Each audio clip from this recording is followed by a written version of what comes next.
Hi dear students. Board എക്സാമിന് വരാൻ സാധ്യതയുള്ളൊരു 5 mark question ആണ് ഞാനൊന്ന് സോൾവ് ചെയ്യുന്നത്. Come on. This is the question. The denominator of a fraction is 4 more than twice the numerator. When both the numerator and denominator are decreased by 6, the denominator becomes 12 times the numerator. Determine the fraction. Okay, ഇതൊരു 5 mark question ആണ്. ഈ type of question നിങ്ങൾക്ക് NCERT-യിലും ഉണ്ട്. അതുകൊണ്ടാണ് ഞാനത് important ആണെന്ന് പറഞ്ഞത്. അപ്പോൾ ഇതൊരു 2 വേരിയബിൾ യൂസ് ചെയ്ത് നമുക്ക് ചെയ്യാം. ഓക്കെ, ഫ്രാക്ഷൻ ഫൈൻഡ് ചെയ്യാനാണ്. So we can define the fraction as let the fraction be x divided by y. Okay, so x is the numerator and y is the denominator ആണ്. നമുക്ക് അവിടെ നിന്ന് clear ആവുന്നുണ്ട്. Next condition എന്താ പറയുന്നത്? When denominator is 4 more than twice the numerator. 2 case പറഞ്ഞിട്ടുണ്ട് അല്ലേ? അപ്പോൾ കേസ് 1-ൽ പറഞ്ഞിരിക്കുന്നത് denominator is 4 more than twice the numerator. Denominator is y ആണ്.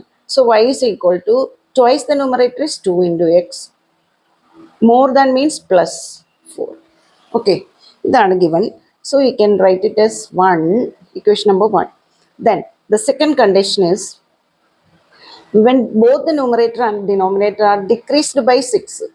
Okay, അപ്പോൾ ന്യൂമറേറ്ററും ഡിക്രീസ് ആയി ഡിനോമിനേറ്ററും ഡിക്രീസ് ആകുമ്പോൾ the denominator becomes 12 times the numerator. That means ഈ denominator ഇതിൻ്റെ 12 ടൈംസ് ആയിരിക്കും. 12 into x minus 6 equal to y minus 6. This is equation number 2. ഇനി ഇതിന് linear equation ഫോമാറ്റിലൊന്നും എഴുതേണ്ട കാര്യമില്ല. You can directly substitute y. ഈ വൈയുടെ വാല്യൂ ഇവിടെ സബ്സ്റ്റിറ്റ്യൂഷൻ കൊടുത്താൽ മതി. അതല്ലേ എളുപ്പം. നമുക്ക് വേഗം സോൾവ് ചെയ്യാം. 12x minus 72 equal to y minus 6. Okay, ഒരു 5 മാർക്ക് ക്വസ്റ്റ്യൻ ആണ്. എത്ര സമയം എടുത്തു എന്ന് നോക്കണം കേട്ടോ നിങ്ങൾ ചെയ്യുമ്പോൾ. So 12x minus 72 equal to വൈക്ക് പകരം ദേ 2x plus 4 കൊടുക്കുക. 2x plus 4 minus 6. That is 2x. ഇത് ആഡ് ചെയ്യുമ്പോൾ എത്ര വരും? -2.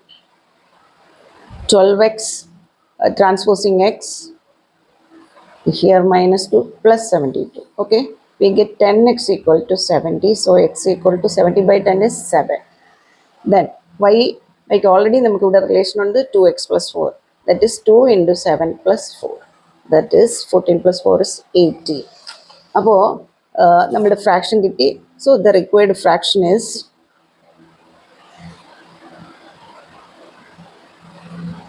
7/80. എത്ര സമയം എടുത്തെന്ന് നോക്കൂ. ഇതൊരു 5 മാർക്ക് ക്വസ്റ്റ്യൻ ആണ്.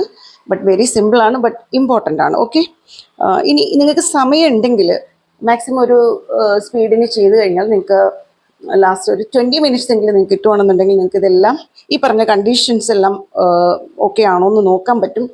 അല്ലാതെ നമ്മൾ ഇവിടെ ഇരുന്ന് ഓരോ ക്വസ്റ്റ്യൻ ചെയ്യുമ്പോഴും നമ്മൾ ചെക്ക് ചെയ്തിരുന്നാൽ അത് ടൈം അറിയാതെ പോകും. അങ്ങനെ ചെയ്യരുത്. ഓക്കെ, അപ്പോൾ ഈ ക്വസ്റ്റ്യൻ എങ്ങനെ സോൾവ് ചെയ്തതെന്ന് മനസ്സിലായല്ലോ. ഇനി ഇതുപോലുള്ള ഇമ്പോർട്ടൻ്റ് ക്വസ്റ്റ്യൻസ് ഞാൻ കാണിച്ചു തരാം.